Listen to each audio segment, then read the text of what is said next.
guys, I'm sorry to inform you, but Cinderella is dead.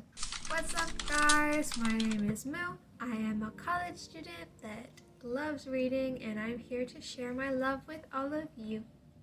I'm so excited to be in front of the camera right now. I thought I wasn't going to get to film this week, but I am, and I love filming, so yay! My dad is taking a nap upstairs, so if he is loud, I will yell at him, I promise. But yes, I have very limited time. Oh, do you see my cat? Oh no, you can see my cat in the frame. Hi, buddy. Hi. He's sick, but he's okay. There we go, better. You can't see him now. Anyways, I didn't think that I would get to film this week, but here I am. So I'm so excited. I've had such a busy week. I usually film on Tuesdays, but this week was Valentine's Day, so I wasn't home. I was doing stuff for Valentine's Day, and it was a whirlwind, but I'm here now. Today we're going to be reviewing a book that I have been waiting to read for well over a year now, probably about a year and a half.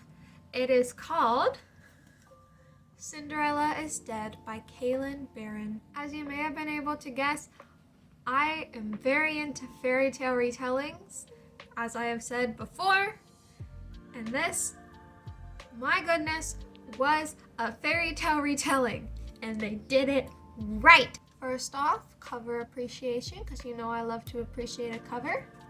Look at this. Absolutely gorgeous. Absolutely beautiful. I mean, look. I love pretty people in pretty dresses, or pretty outfits in general. This is how you do it. This is how you do it correctly. It's beautiful. I love it. Everything about this cover is amazing. So thank you to Danielle for designing the cover art. I'm so sorry I can't pronounce your last name. I don't even want to try.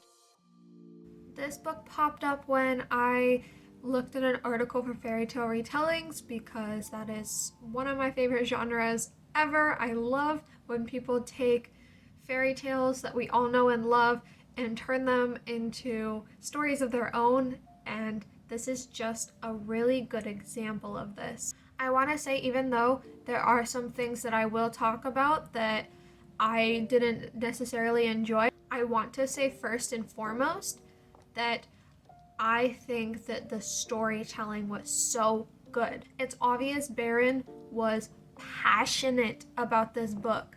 You could just tell that she was excited to write this book, to share this story, and I see why. It was really, really good. She even says in the acknowledgements, "It has really become, with the help of so many others, the book of my heart," and I could tell even before I read that.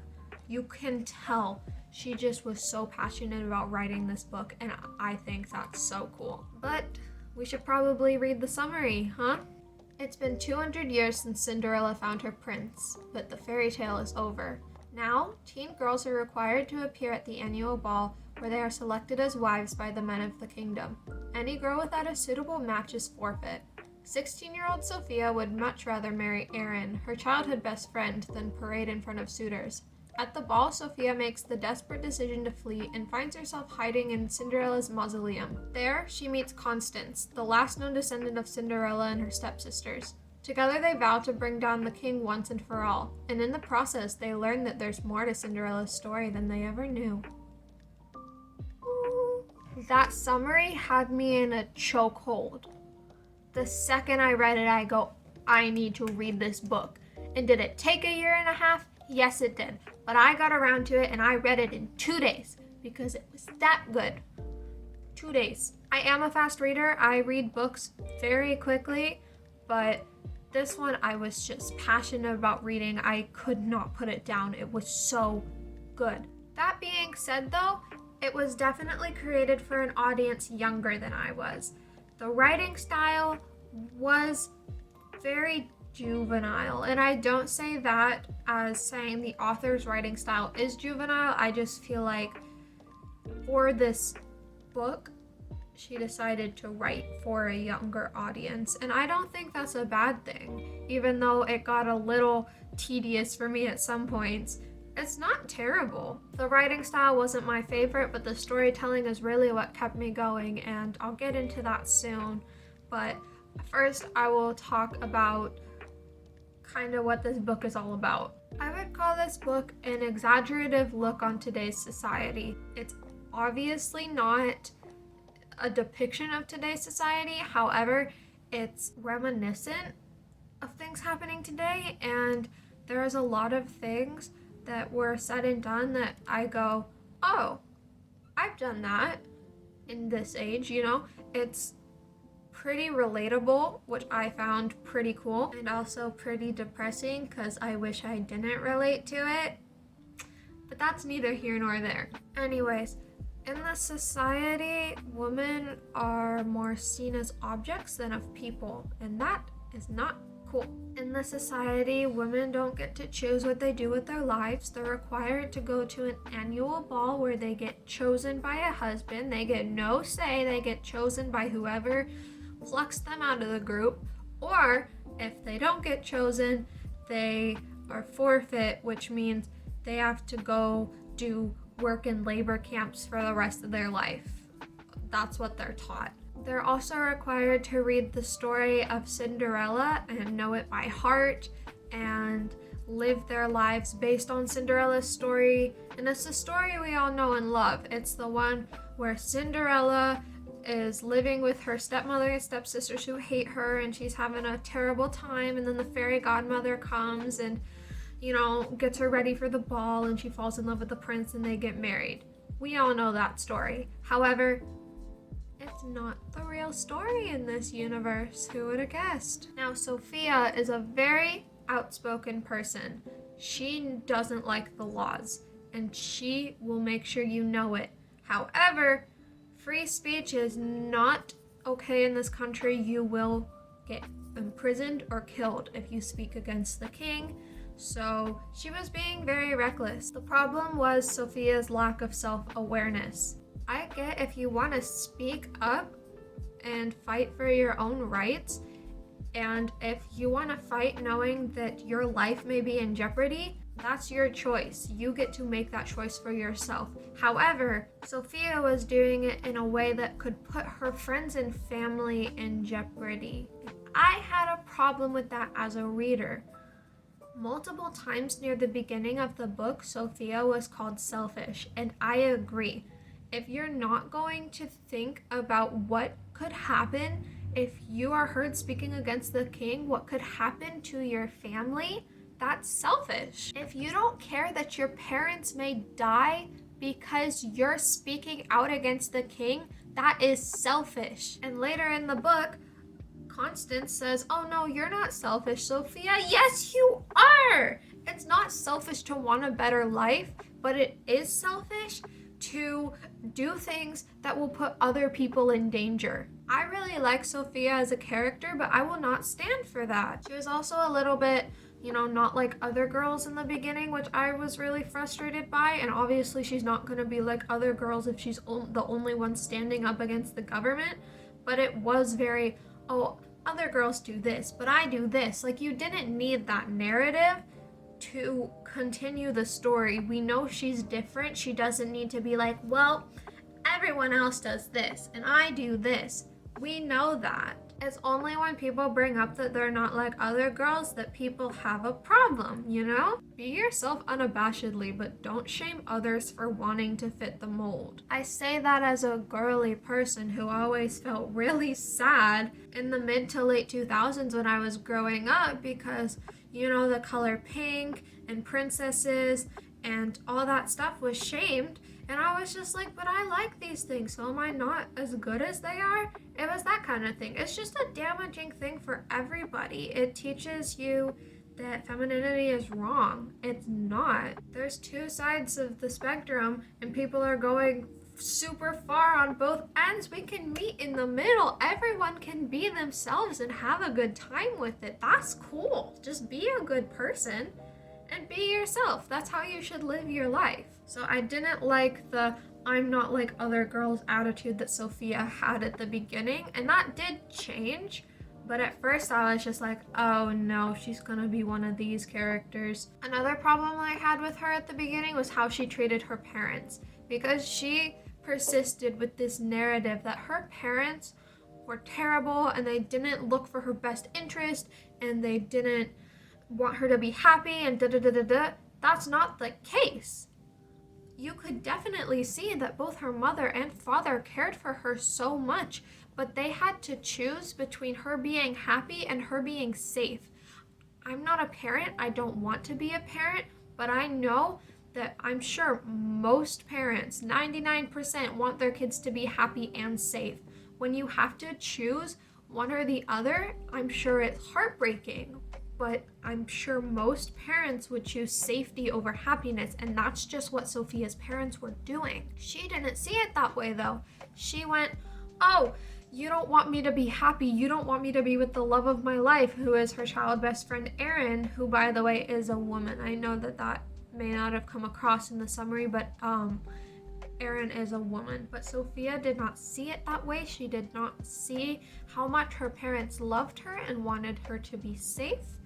It was just, oh, you're not rooting for my happiness, so you're against me.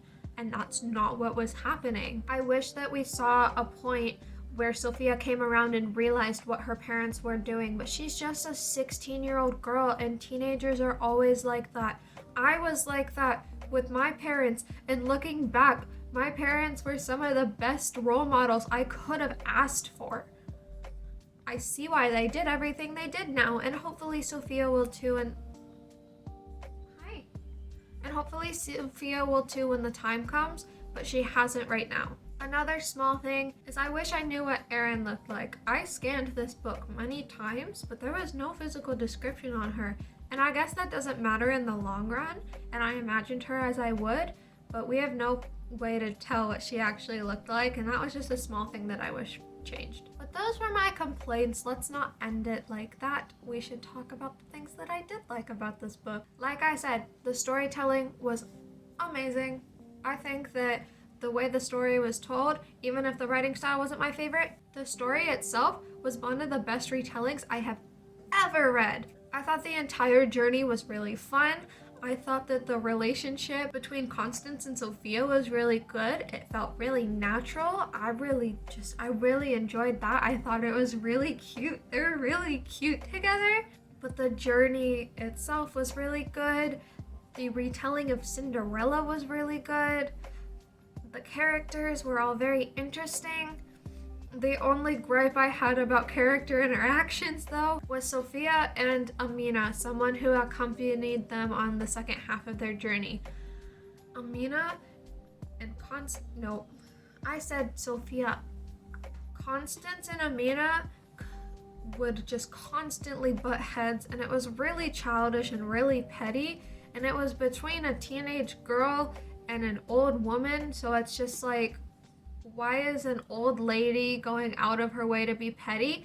Especially since she was in the wrong.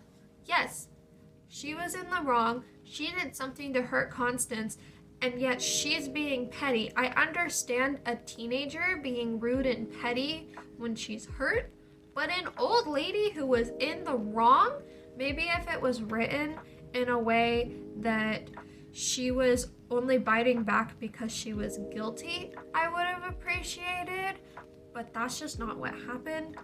And I thought the bantering was a little juvenile, which is part of the reason why I'm like, oh, this was definitely for a younger audience. The second half of the book was definitely my favorite. I liked the journey back and the ending, and let me tell you, there is a twist at the end. I screamed out loud. I'm not gonna tell you the twist because I want you to read this book, but what?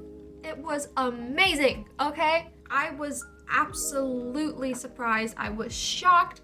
I was in my bedroom just screaming, probably concerning my family, but oh well, so good. The twist was probably one of my favorite parts, except for the ending. And let me tell you, I am a little bit of a fictional gore fanatic. And I know that sounds really odd, but I just really like gruesome depictions of things. Obviously, I don't want any of that stuff to happen in real life to anybody, but go right here. Gore, heart. The ending was everything I loved in a book. It was fantastical, it was gruesome, it was surprising, it was just so good. The ending, like I've said before, makes or breaks a book. For all of the problems I may have had before, this ending completely washed it all away.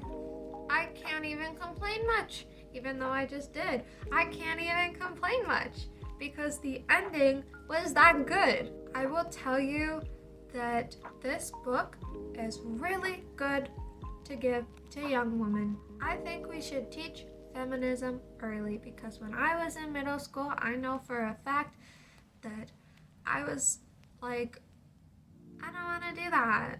That's cringy because I was living in middle school when the feminist cringe compilations were going around and I go, oh, I don't want to be like that. And that's another thing. Stop pitting us against each other. Let's all be women being supportive of one another, you know? That's all I want. I just want equality. I just want us to support each other, you know? Which is why I think a book like this is so important. It is an exaggerative reflection on real issues in our world. For example, Sophia is riding alone into town with a man on a cart, and she tells the reader that she has a plan in case he tries anything. How many of us have those plans in real life just in case something happens? I'll tell you, I've been in a place where I was alone at a park with my brother and a dad with a toddler came and played. And it seems innocent, and it was innocent, but I was still scared. I still had a plan for me and my brother, and that's the reality that we live in. It sucks, but it's just the truth, and there were so many reflections of reality in this book. No, we are not the objects of our husbands anymore, but there's still a lot of things that need to get better. We need to stop being in a society where we're scared to walk the streets at night, you know? That shouldn't be happening. Therefore, this book is really good to give to young girls and perhaps young guys too, because you need to teach young people to be equal, to treat people correctly, all these things. Ideally, before I die, I'd like to see as close to total equality as possible. That is my goal in life. I just want people to be equal. This book very well could help push us forward by giving the younger generation a tool to learn about the issues in our world and how to stop them. This was not only a good book, it was an important book, and I think that's so cool. So, probably can't guess, but who would I recommend this to? Young people! Young people. That would be great. I'd also recommend it to people who love fantasy, people who love queer romance. I just love all romance as long as it's cute and wholesome, and you bet your bottom dollar this was a very wholesome romance. To those who like fantasy, those who love romance of any kind, especially queer romance, and people who are young people. That is the demographic I believe. I just think it's great. I love this book. I'd give it 4.7 because it still is a little bit of a young read for me. I feel like I probably would have liked it a lot more at 13, but I still really liked it. I could push past the slightly more juvenile writing style and say that this is a really good book. Dude, my videos are getting longer. I can't really complain. I'm having fun editing them. I'm having fun, looking at the analytics on my channel. This is just a really fun thing. this is a really cool hobby, and I'm really glad that I started it because I don't know, I just love it. But with that being said, thank you so much for watching, genuinely. Knowing that you guys are watching is part of the reason I still do this. I didn't know if this is something I'd stick to, and it is. And I'm sticking to it, and I feel like I'm gonna stick to it for a while. So thank you so much for watching. If you liked the video, like it. If you like the content that I put out, consider subscribing. That would be really cool. Comment down below your favorite fairy tale. Mine, I don't know my favorite. I just like them all. Cinderella is a good one, but I don't really have a favorite. I should read Grimm's original fairy tales. I like the dark stuff. But with that being said, this has been Moo. I hope you guys have a wonderful day, and I'll see you guys in the next video. Bye bye!